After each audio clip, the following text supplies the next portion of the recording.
Gipasar sa Davao City Council ang ordinansa nga mag-require sa tanang establishmento o opisina sa dakbayan og saktong ventilation system. Atong sayron ang detalye niini sa live report ni Sheila Vergara Rubio. Sheila.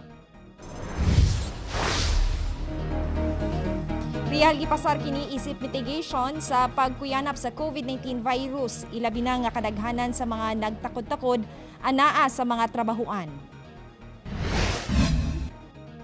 Gipasar karon sa Davao City Council ang malakang aron mapugnan ang pagtakdanay sa COVID-19 virus sa mga trabahante sulod sa mga enclosed spaces sama sa mga establishmento ug mga opisina. Kini sama sa pag-require sa maong mga buhatan nga dunay saktong ventilation system kung asa gikinahanglan dunay saktong flow sa hangin gikan sa sulod pagawas. Pinaagi niini, dili magtuyok sa sulod ang virus o galing dunaman. Sama sa mga edipisyo nga sarado, gikinahanglang magbutang og mga bintana o pultahan ingon man mga exhaust. Establishment without any windows at all should construct one. So yung mga walang hindi ma-open na mga windows should be replaced. Then yung wala, dapat lagyan ng mga pinto or bintana. Kutob sa makita nga malapason, gilayong padalhan og notice of violation kung asa, hatagan og 15 ka adlaw aron makakomply.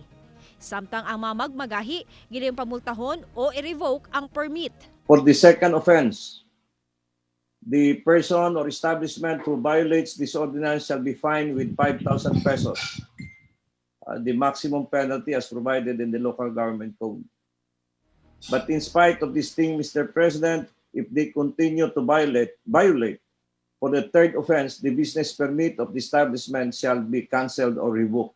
Samtang mihimo usab og stratehiya ang pipila ka mga establishmento sa syudad, ilabi na sa mga lugar asa magtanggal og face mask ang katawhan, sama sa mga restaurant, alang sa mas luwas nga dining system.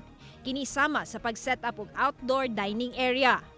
Since we started this, medyo nagkaroon ng confidence yung customers na kumain since yung iba dito sila sa labas, minsan sa loob, kasi they may feel crowded sa loob.